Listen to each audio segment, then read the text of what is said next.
Hi, I'm Tobias Carlisle. This is the Acquirers Podcast. My special guest today is Dan Rasmussen of Verdad Advisors. Dan has a PE replication strategy that is quite similar to my own approach to deep value, so I'm very interested to talk to him. No less a personage than Jim Grant of Grant's Interest Rate Observer described Dan as a human Ferrari. So we're going to talk to him right after this.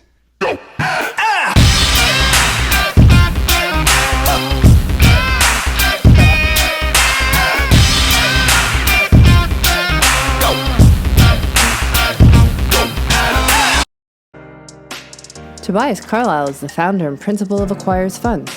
For regulatory reasons, he will not discuss any of the Acquirers Funds on this podcast. All opinions expressed by podcast participants are solely their own and do not reflect the opinions of Acquirers Funds or affiliates. For more information, visit acquirersfunds.com. Hi, Dan. How are you? Great. Thanks for having me on, Toby. My absolute pleasure. So just so we can understand the strategy that you're approaching right now, can you give a little background to how you came up with the strategy and how you're implementing it now?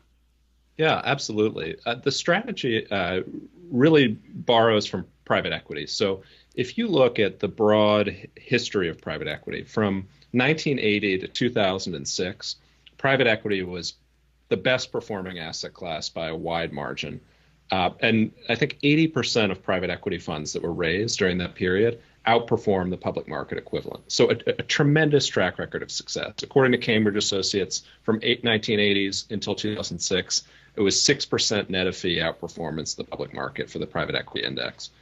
So what were the private equity firms doing during that period? I had a really unique chance to figure this out when I was at Bain Capital, because we were trying to answer this exact question. What had driven our historical success? What do we need to do to continue it?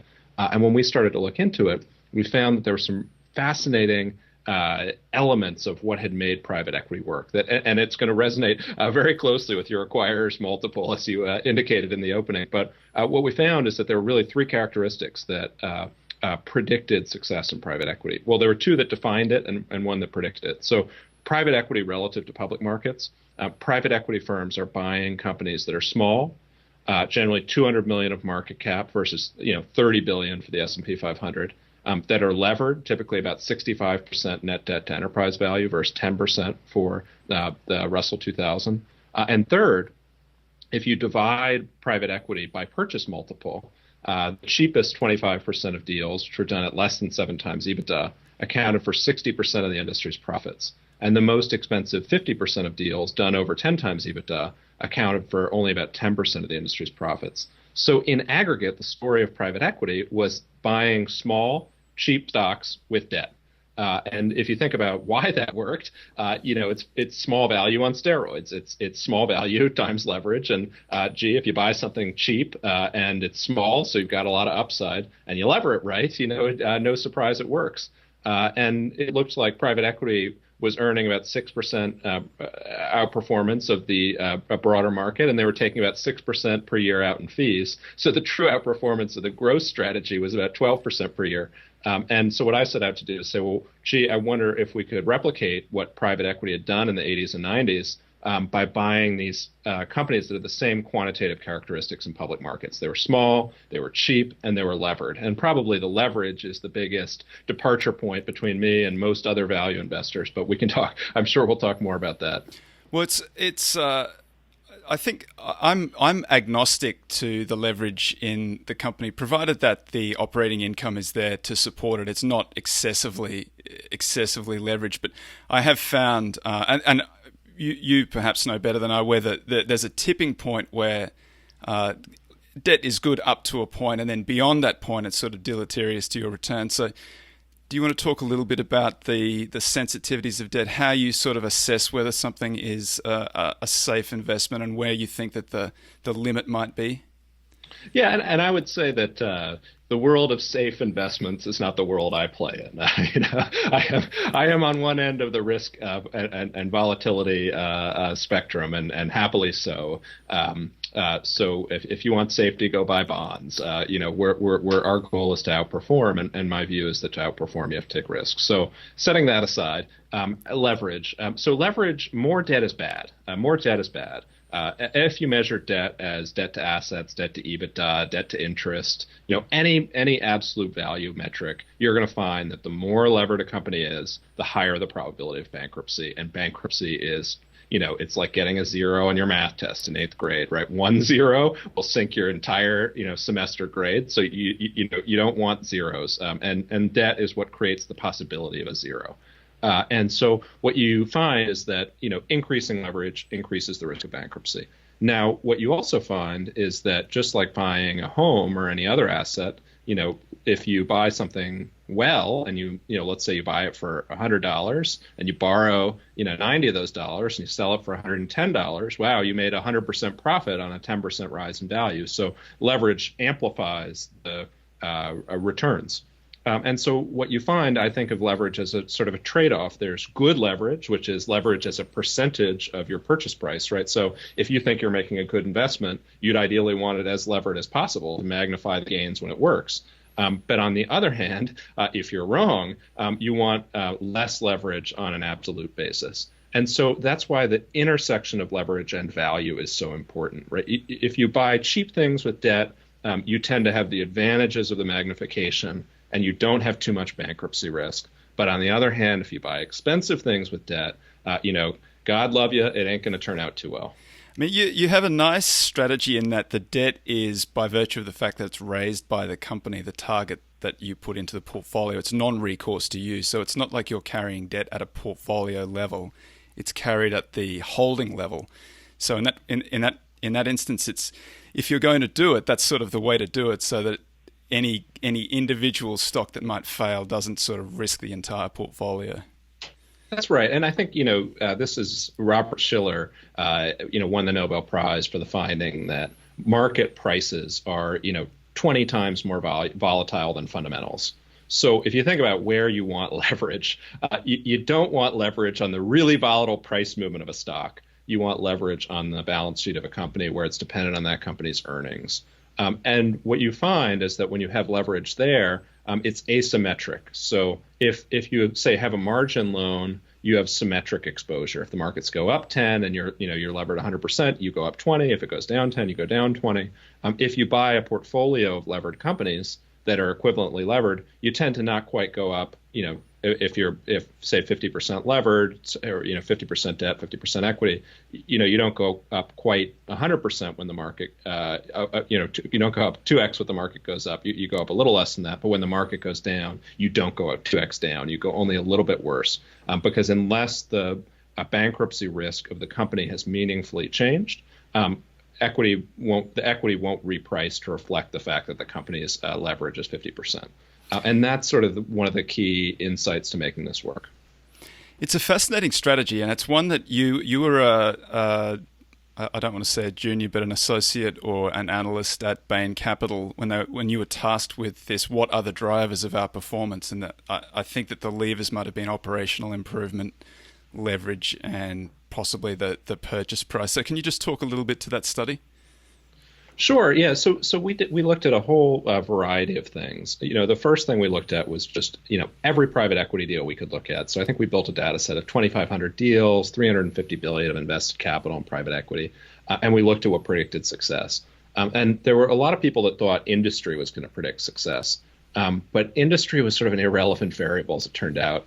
It was all about purchase price. And, even those other things, size and leverage, every private equity deal is small and every private equity deal is levered. So if you're within private equity, they don't really predict anything.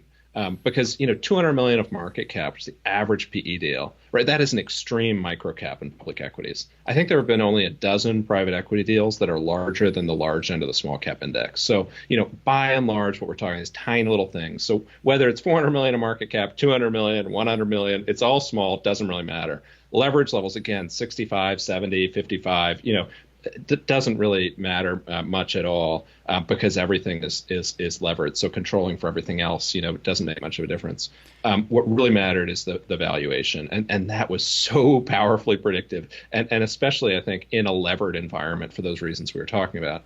And we looked at the other drivers, which I think you brought up. I think that private equity firms would tell you that there are really maybe 2 or 3 core strengths that they have, right? One is that they do better diligence. So they spend a huge amount of work. They really know the companies. By the way, they have access to private information. So, they have knowledge advantage over, say, public investors, and a depth of, they own 15 companies rather than 50. So, of course, they know them better. And then second, that they're able to improve them, right? That's why they have control. They own 100% of the companies so that they can sit on the board and make them better. And then third, and sort of related to that, they have the ability to install, hire or fire the CEO. And so they can replace them with a better person from their stable of operators. And those sort of key drivers allow private equity in their minds to outperform. And what I found is that, and this goes back to Philip Tetlock, a student of Daniel Kahneman's, right? More knowledge doesn't make you a better forecaster. So, great you have access to a data room. Great you spent $1 million on McKinsey.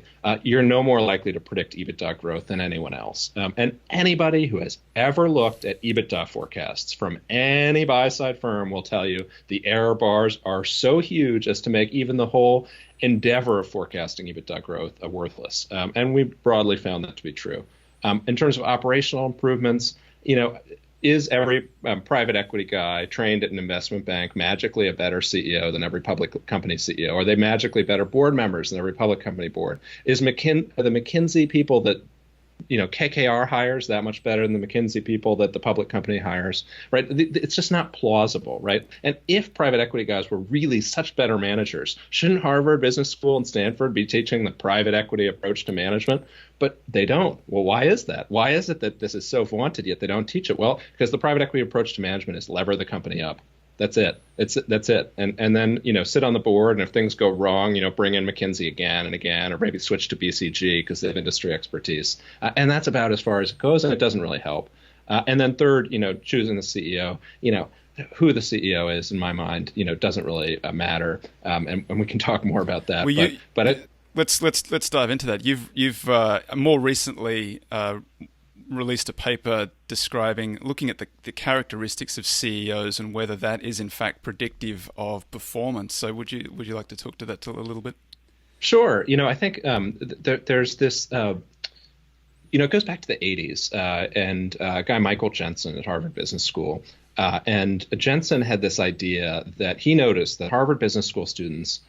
Gasp, we're not going into corporate management, the horror. So why weren't they going to corporate management? He asked them, they said, well, we don't get paid enough. And so he said, well, it's such a disappointment because my students are so brilliant. And if they ran public companies, then, gosh, America would be a better place because, they could pass my wisdom on at their companies, et cetera, et cetera. And so what we need to do is pay CEOs more in order to attract the best and brightest to corporate management. I mean, what could go wrong? And so his solution, and this is sort of this is such a common hackneyed phrase now, but he wanted to align incentives, right?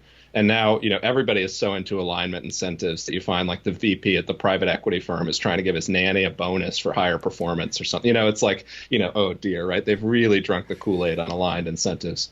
And aligned incentives in the equity world, right? And then it goes back to another idea, the Milton Friedman idea, right? That all that matters is shareholder, stock price performance. And so why not incentivize CEOs to make the stock price go up, right? That was Jensen's logic. It makes sense, right? Tie salary to performance. And they did that with options, and they did that with, essentially massive stock grants to CEOs. And what my research looked at is saying a few things. One, is there any relationship between the best and the brightest, right? Jensen's students being CEOs and share price performance. And what we found is no. MBAs are not better CEOs than non-MBAs. Harvard MBAs are not better CEOs than non-Harvard MBAs. In fact, if you look at any sort of pedigree-related thing, like whether they were a banker or a consultant, even whether they founded the company, there's no statistical relationship to the stock price performance. And in fact, there's no statistical relationship between incentive pay and performance either, right? I mean, and in fact, even if you look at historical performance, right? So just say, okay, well, there's got to be some great CEOs, right? So let's look at CEOs, whether they're 3 years predicts the next 3 years, right? Because certainly, if you're a great CEO, your greatness should be persistent. And we found no relationship there. And then we said, well, what about the CEOs that do a great job at one company or a really bad job at one company and get hired to be CEO at another company? No relationship there either, right? There is essentially no relationship between who the CEO is, anything about the CEO, or how the CEO gets paid, and what happens to the stock price. And so now I can't, obviously, we're sort of arguing for a null hypothesis, right? That none of this matters, and you can't prove a null. You can only defend the null. But there's shockingly no convincing evidence to suggest anything about who the CEO is, from how they're paid, who they are, as any relationship to equity markets. And so Jensen's logic, well, it sounded good, was entirely wrong. Jensen had a great little. He wrote a series of papers where he was suggesting that the impetus for buyouts and takeovers in the 80s was the free cash flow that these companies were generating, which seems like a pretty trite observation to most investors, but naturally groundbreaking in an academic sense, and then resisted fiercely, even though the company throws a free cash flow, so therefore it can support debt. Pretty clear observation. It reminds me of Buffett's comment that where the CEO with a reputation for brilliance tackles the company with a reputation for poor performance, it's generally the reputation of the company that persists. Yes, so yes. You were a Harvard undergrad, then Bain, Stanford MBA, and while you're at Stanford, did you start formulating the idea for Verdad? And that was and is that, I know that you're at Bridgewater somewhere in there. I'm not entirely sure where Bridgewater fits in. I interned there in college, yeah. And a very short period of time, but very influential in my thinking. But yeah, I came up with this idea while I was at Bain Capital, and I said, look, I want to go do what Bain Capital and KKR and Blackstone did 20 years ago. Not what they're doing now. I don't like what they're doing now. I want to do what they used to do, and just copy it because it worked. And I think most people that create good things are just copying better ideas from other smart people. There are no new ideas. Only implementing good ones from the past. So I decided to go to Stanford because there's this guy, Charles Lee, who's a professor there, who's just absolutely brilliant. He's a hardcore quant, teaches a class called Alphanomics, just all about, quantitative investing. And I said, well, gee, I have this very simple insight, which is buy cheap, small, and lever. And though I'm not a quant, I'm not like some super algorithm guy, right? Those are all quantitative things, right? Size is quantitative, value is quantitative, and leverage is quantitative. And so what I want to do is figure out how those interact, how those work, and try to find sort of the principles of what works, and then also take all the other knowledge from quantitative investing and apply it on to those variables and see how we can improve. So that was really my idea in going to Stanford, and it was a great decision because Charles Lee is an amazing guy, an amazing mentor. It's funny. I came to it in a possibly in a similar way to you did. I was a junior attorney working on a lot of private equity deals that sort of happened in the early 2000s. And it's an enormous amount of effort to take something private. There's a diligence process, and there's a lot of paper. There's debt and equity and lots of things to be considered. The company's taken private, and then you've got this enormously liquid asset that you can't shift easily, and you pay a premium when you take it private.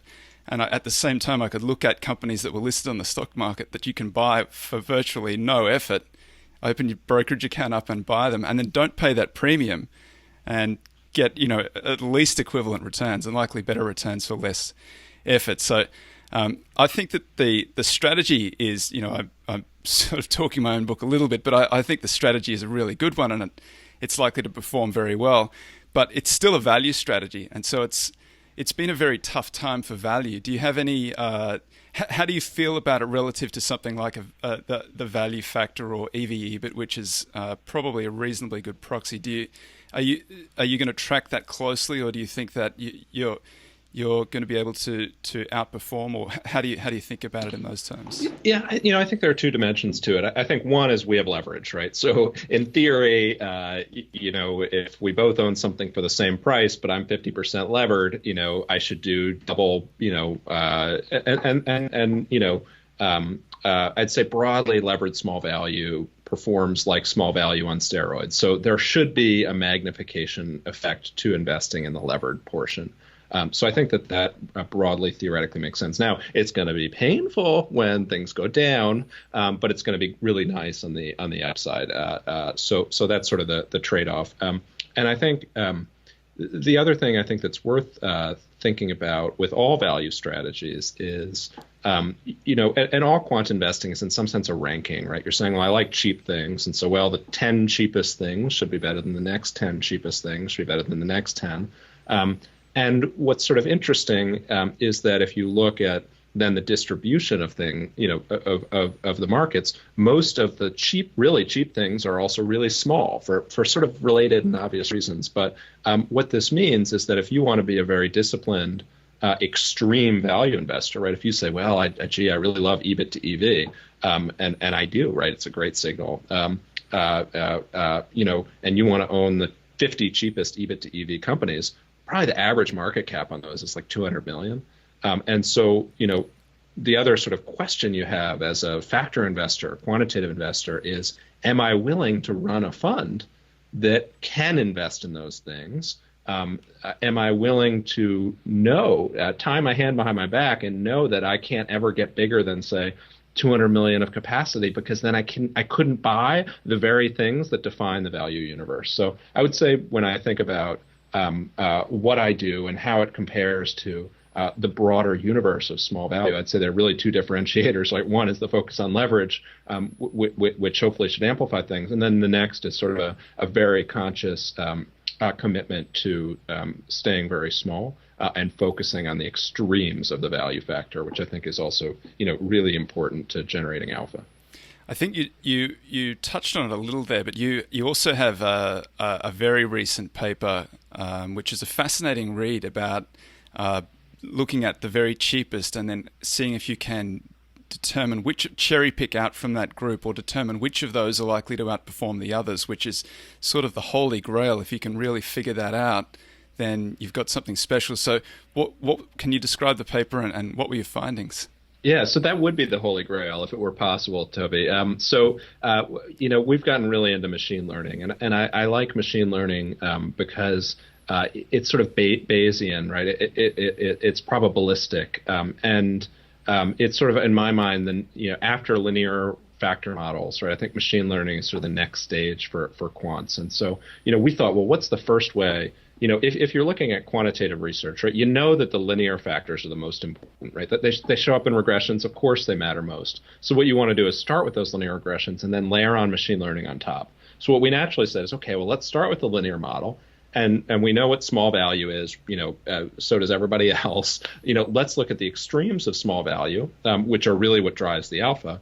And then let's look within that to try to pick out the things that don't work. So what we did is we took the 1/3 of worst outcomes. So where the linear model said it's going to expected return of 30%, and it actually had a return of -50. And we tagged those third of worst outcomes going back 25 years in the US and Europe.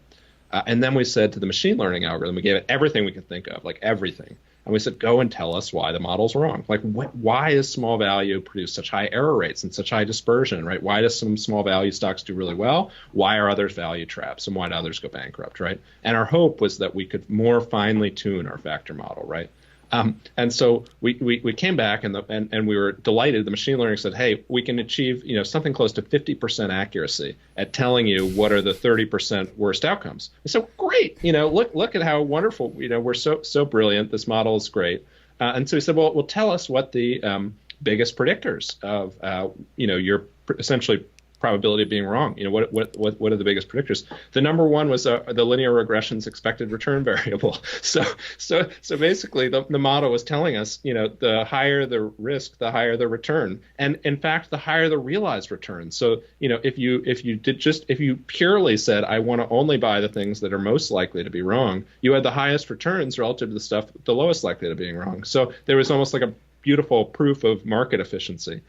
Now, we did find that in some extremes, probably the 5% of most extreme probability of being wrong, the machine learning model was actually really good at identifying really bad things. So and it was also good at sort of identifying things which might be a little bit less risky than their price implied. So it does improve a factor model. I mean, using machine learning does definitely improve the factor model. but for the most part, it's not. It's a very incremental improvement. Okay, it's not gonna. It's machine learning isn't magic. I mean, nothing in investing is magic, but the linear regressions are pretty darn good, and markets are pretty darn efficient. But machine learning can help you fine tune those things. But by and large, even with the most advanced tools, you're going to find that things like price matter most. We took a similar approach in quantitative value. We looked at that cheapest decile of EB/EBIT and then tried to divide it into two halves, because it's already a fairly small universe of stocks, and so to get a sufficiently large portfolio, you can't really divide it much more than in half. And we looked at a variety of things, margin strength and so on. So, and that's one of the departures between Wes and I, is that I just prefer cheaper, and Wes prefers cheap and good. I think that just changing gears slightly, I first read your work without sort of realizing who you were at the time was when you wrote a critique of Porter's Five Forces. It's a wonderful paper. Can you just what is your critique of Porter's Five Forces?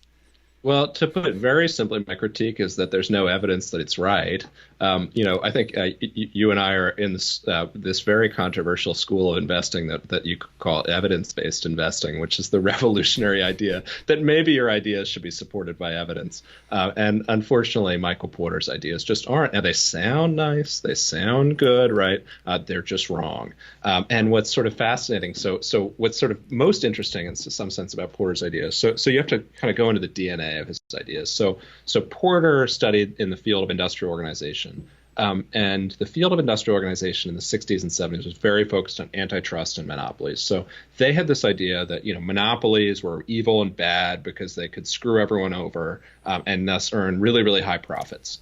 And the industrial organization field, there's this theory called structure, conduct, performance. So they said the industry structure determines the firm's conduct, which determines performance. So and let's make it even simpler than that. Basically, they said the closer you are to a monopoly, the higher your margins will be. So the higher your market share, the higher your margins will be. So if you want to study business, what you should be studying is industry structure and figuring out which companies have monopolies.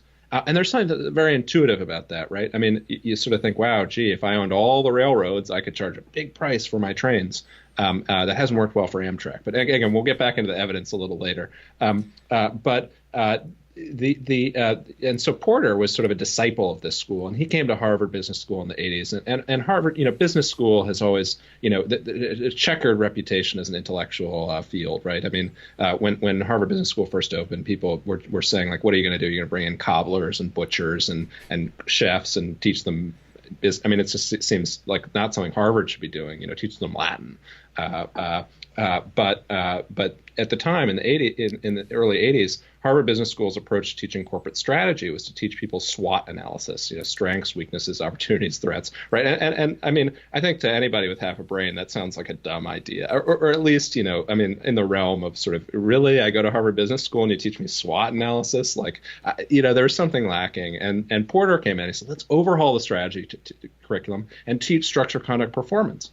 And we'll teach them how to take structure, conduct, performance and apply that to corporate strategy. And that was the origin of the five forces. So he said, the more market power a company has, the higher the market share, the closer it is to a monopoly, the more power, the more force it should be able to apply relative to its competitors, suppliers, et cetera, right? And that was the idea.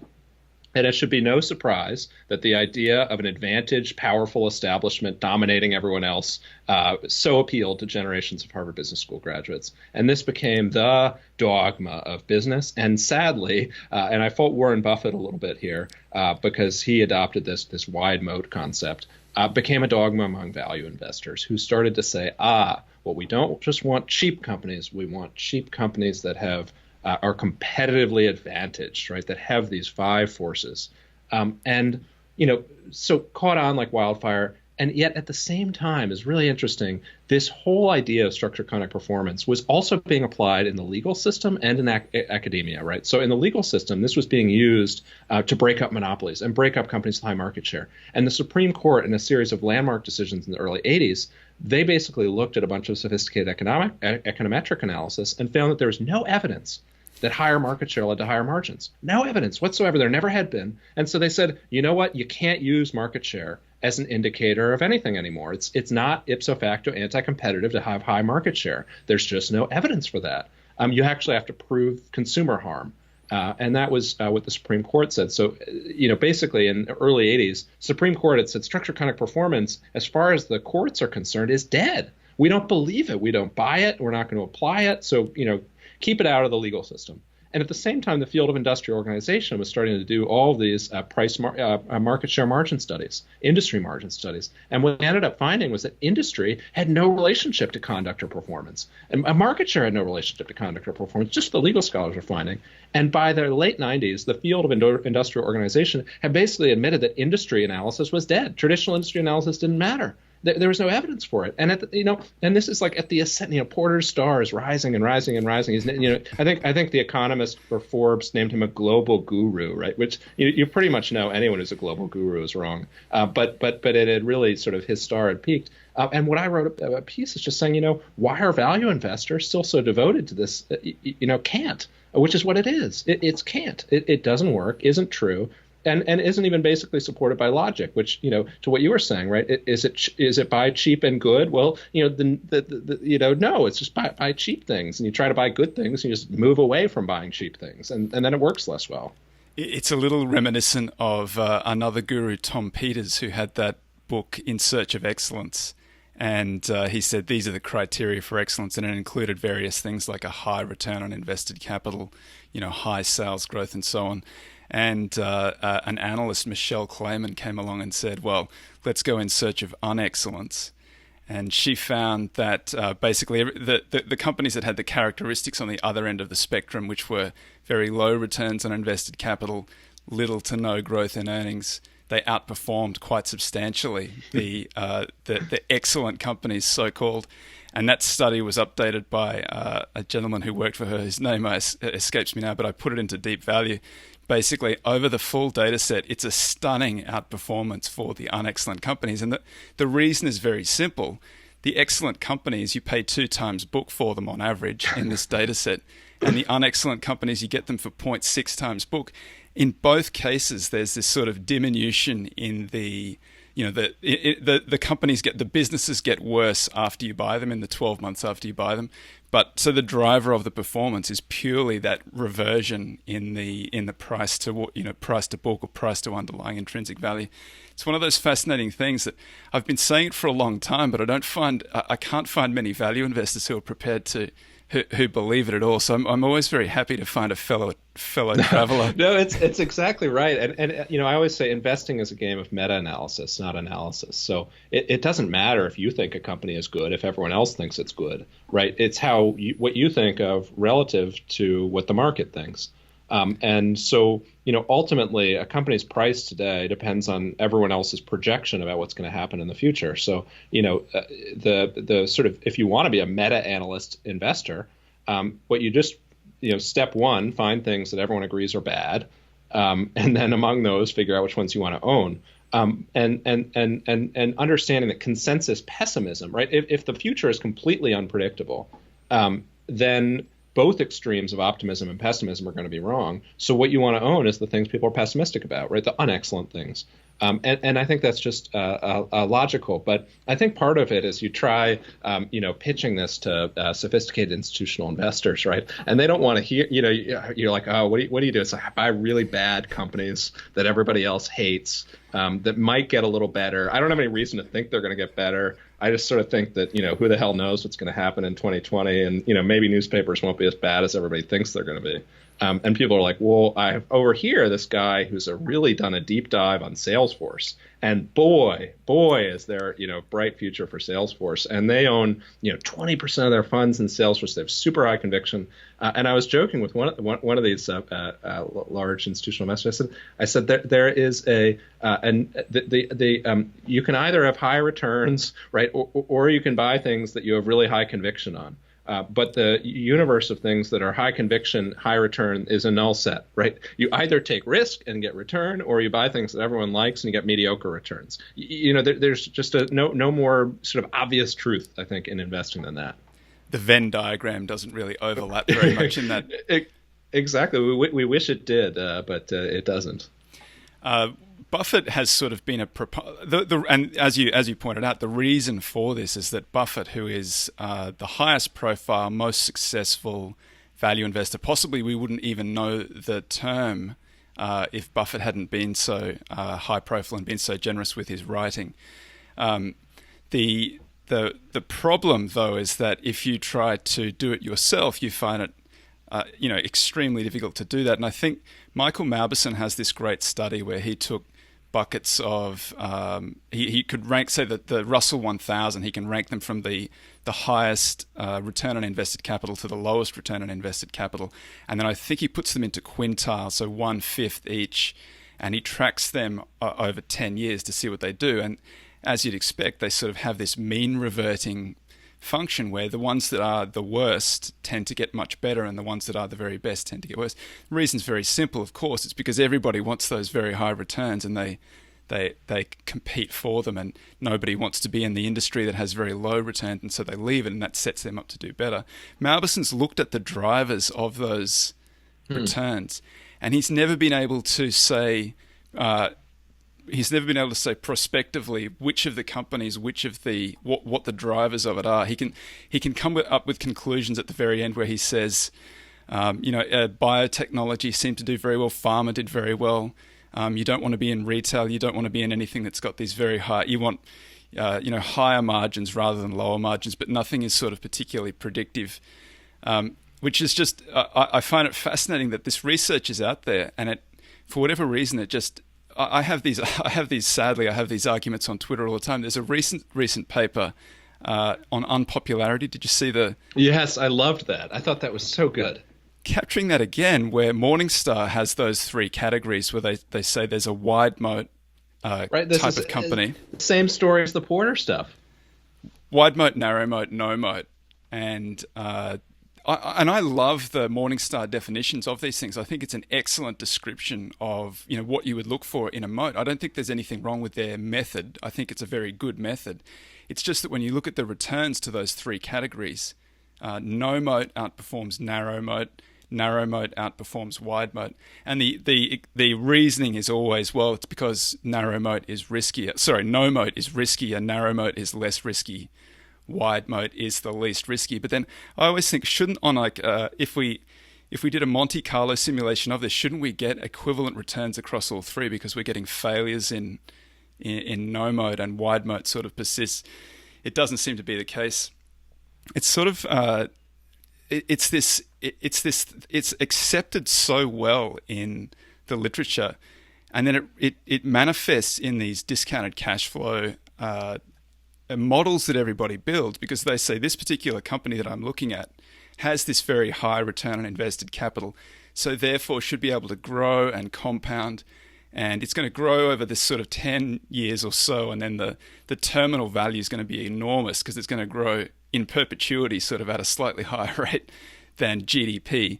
So are you a proponent of DCFs? Do you use them in your firm? Well, yeah. There's the old joke that an economist and a engineer are on a desert island and they're starving and there's no food, and a can washes up, and the engineer says to the economist, well, what are we going to do? And the economist says, well, I have an answer. And the engineer says, well, what is it? And he says, well, assume a can opener. I love it. In theory, discounted cash flow is right. Predict the entire future, discount it back based on its riskiness, and then that's the value of any security. But what eludes me is why investors think they can predict the future in the first place. I mean, if you said, well, predict how much money is going to be in your bank account in 10 years. Well, you're the world's leading expert on surely you should be able to develop a very sophisticated Excel model that should give you a pretty precise answer to that. But nobody does it because we all know it's impossible. But, Coca-Cola is a much more complex system than you. Why do you think Coca-Cola's balance sheet should be predictable, right? I mean, it's just nonsensical. But it starts from the premise that, if you can predict the future, yeah, it's right, but you can't predict the future, so it's wrong. So it's like the first premise is flawed. And yet again, I think business schools are to blame for this, right? The DCF models, again, it's a Harvard Business School idea from the 1930s.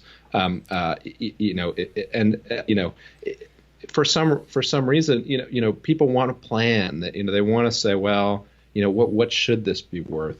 And I think the answer is, no one has any idea. We don't know what the future is going to hold, so you might as well buy it cheap.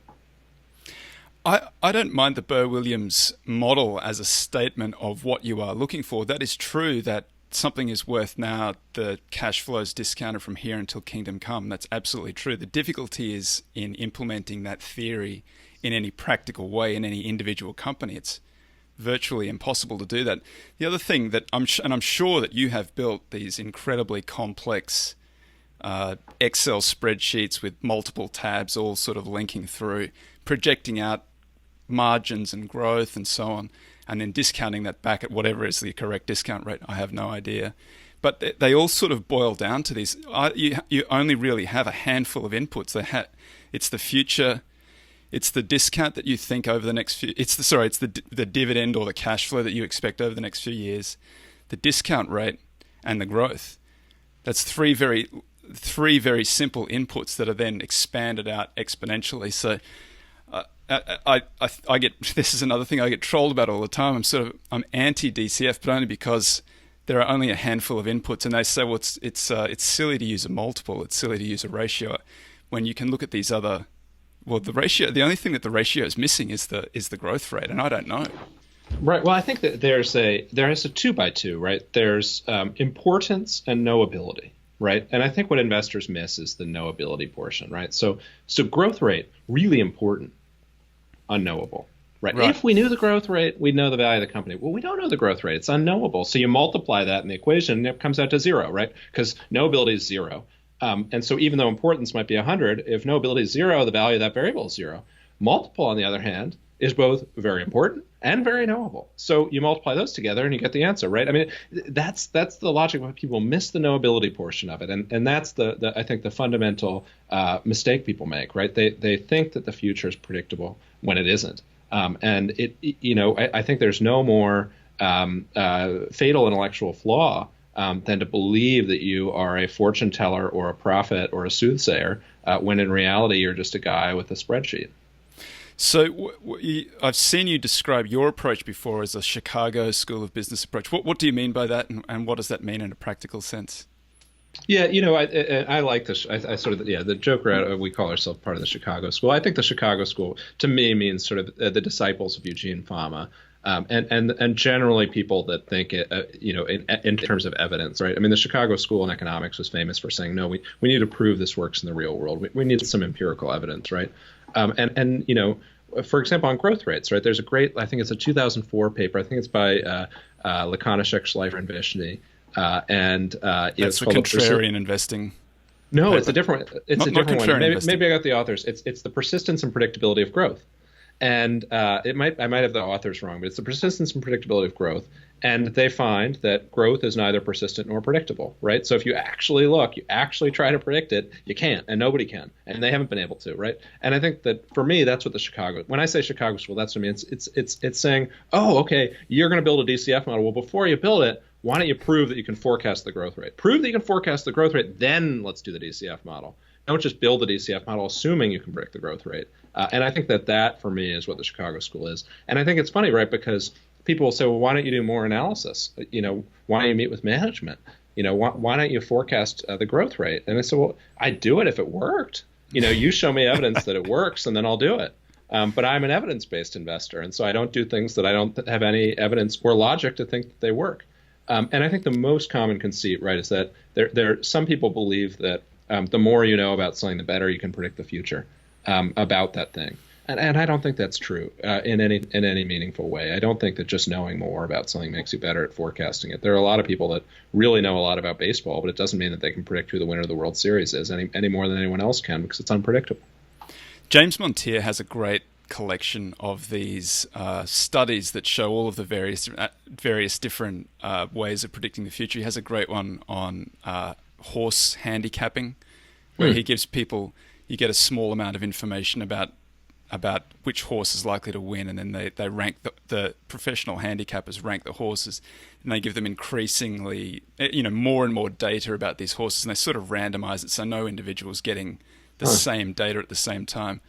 And it demonstrates two things. One is that we tend to anchor on the first bit of information that we see more than any other, and the other is that we get increasingly confident with each little bit of data that we receive about the horse that we're right, but our accuracy doesn't improve at all beyond the sort of the 1, 2, or 3 pieces of information that we receive at the start. It's kind of and then that is replicated over and over again through the literature. I think Paul Meehl said something like that: when you see this phenomenon replicated that many times, it sort of becomes this golden rule, and that the golden rule is that simple statistical models do better than experts, which you and I sort of seem to embrace, but I've yet to see it really penetrate the investment world, other than the quants who sort of seem to construct very large portfolios. So when you go about constructing a portfolio, how many positions, how diversified, how concentrated, what are you looking to achieve? Yeah, so I tend to like the 40 to 50 stock range. So I think that again, theory, right? You have to embrace the idea that your models are good, but the world is unpredictable. So, the R squared of even the best model is not that big. And again, as we talked about in the extremes of cheapness, you have really high dispersion. So you want to hit enough, you want to take see enough pitches that your statistical insight, works out. However, on the other hand, you're balancing that with, of course, you have a ranking system, right? So is the stuff that you can buy at 3 times, then 3.5, then 4, then 5, then 6, right? And the more things you own, the less of a hit you're getting from buying cheapness, for example, or whatever it is you're ranking on. And so my view is that you have this trade-off, right, where you want enough names that you have at least some diversification, but not enough that your alpha starts to deteriorate because you're looking too much like the index or diluting your factor exposure. So. I think that's it's a compromise between the two things. There's no perfect answer, but I think obviously factor investing, in the big realm of things, should a 50 stock factor investor be better than a 500 stock factor investor, be better than a 1500 stock factor investor? Of course, right? Of course, if the factor is right, the guy with 50 is going to beat 500, beat 1500. Is 70 or 30 the right answer? I don't know that I know or anyone really knows. It sort of becomes this it's almost a nihilistic approach to investment, just to say that the only things that I'm going to use are the things that I can. I prefer historical earnings to a forward projection and so on. So I want things that have been printed in black and white, and they've been recorded, presumably because they actually happened. But it's sort of, the approach becomes this Tetlock.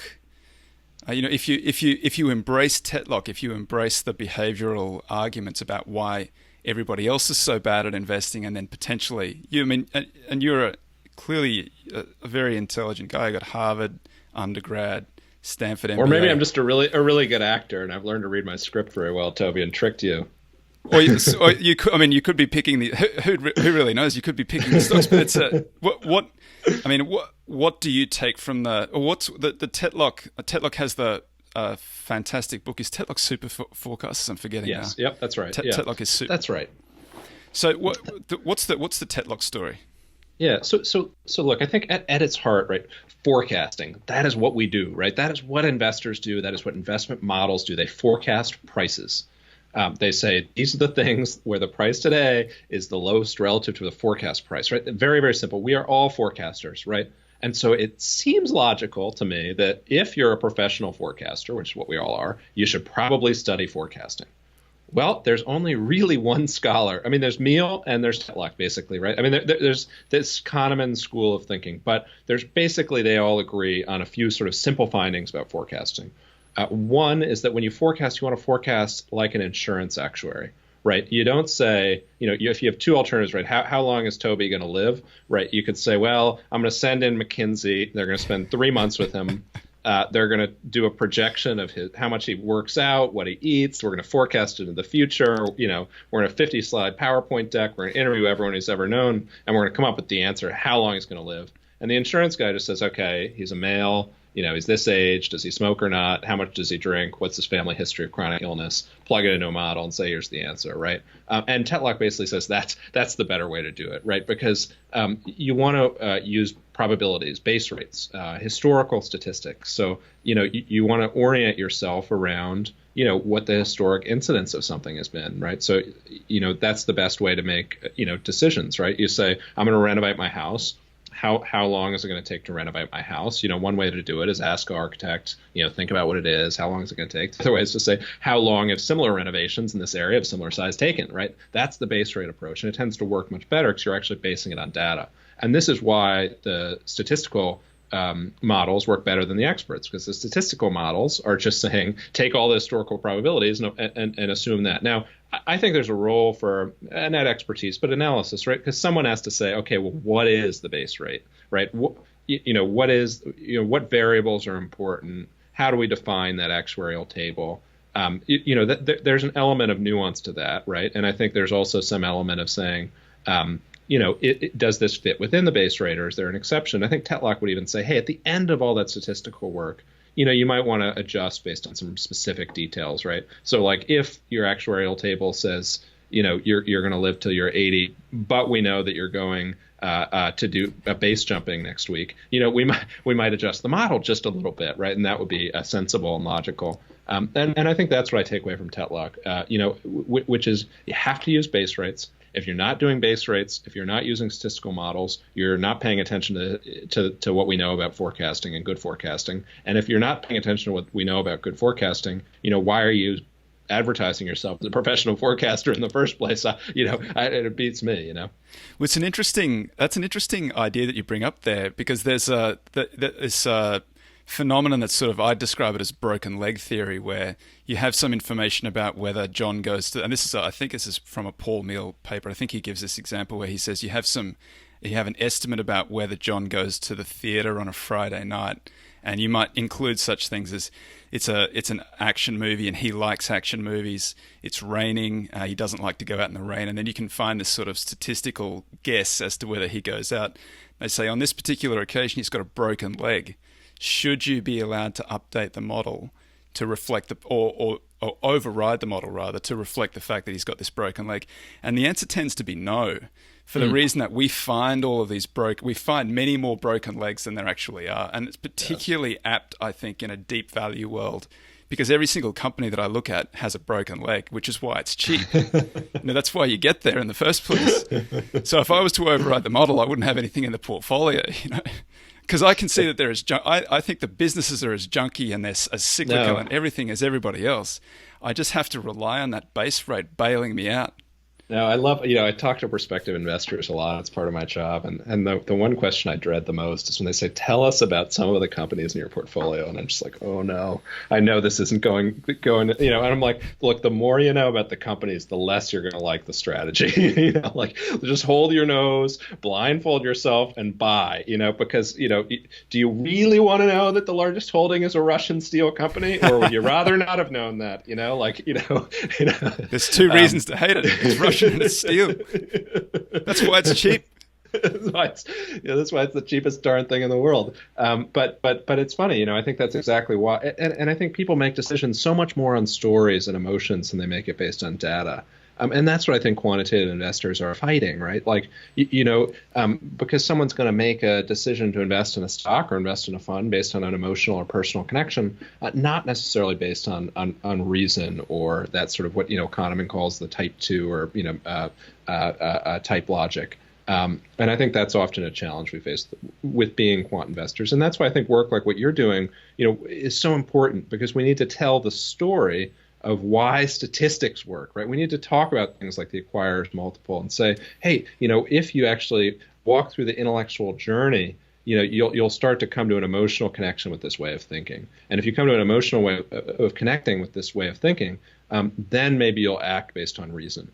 But you have to do so much work to overcome people's bias, because it would be so much easier to walk in and say, what I buy is great companies, the best companies in the world. And it's not just important to buy the best companies, but you've got to know them the better than anyone else. So, we put more work and more money into understanding these great companies and why they're great than anyone else. And that's, and blah, blah, blah, blah, blah. And that's what so many people pitch. And by and large, that's where the money flows to those types of people. And to me, it's just crazy, because it's just not likely to work. You have to find a good story to sort of explain the data that you're using, which is what I've tried to do in the books. Here's the story that you can remember, but the real message is the underlying data that tells you how it works. But I've seen many examples, and I'm sure you have too, where there's no limit to the amount of research that a firm can do. Big firms that have multiple analysts and can send them out to, and I know that, for example, I won't mention the name of the firm, but a local firm in Los Angeles had a very big position in Sino Forest, a $100 million position, established sort of weeks before the fraud was uncovered. And they had done as much as send an analyst to China to go and have a look at the forest. And they'd been taken out and shown here is the forest that forms part of the portfolio. The only problem was that particular forest wasn't actually in the portfolio. It was just a forest. It was a nice forest, right? I don't know. I think back to my days in private equity, right? When we go on these factory tours, you'd see all these machines, and you'd be in your suit, oh, it's a nice machine over there, great factory, really, really great, and like what do I know? I can't tell the difference between a good factory and a bad factory if my life depended on it. But yet somehow that was part of the diligence process. It's just so silly. But, and I think the other thing that people miss, right, is that, the bigger you are, and thus the more you can spend on research, the fewer opportunities you have to invest, because there are so many fewer big companies than there are small companies. And the bigger amount of capital you have to deploy, the more constrained your opportunity set is. That's why, an individual investor actually has an advantage over a .72 or a Bridgewater when it comes to choosing stocks. Right now, maybe there are other areas that they are really advantaged in. But if you're trying to pick stocks, the smaller you are, the more options you have to choose from. So, even if you have slightly worse analysis than some brilliant hedge fund, you are so advantaged by being able to invest in small stocks relative to only being able to choose from them, stocks of $10 million of daily volume. I think it's an interesting sort of truth about markets that research budgets can't overcome deficits in size.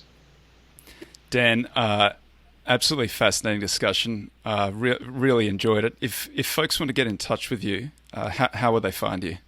So I'm on Twitter @VerdadCap is my Twitter handle. I have a website, www.verdadcap.com. We have a weekly research newsletter, which I promise is controversial, occasionally polemical, but hopefully always empirical. I'm a subscriber. I think it's absolutely wonderful. Dan Rasmussen, Verdad, thank you very much. My pleasure. Thanks, Toby.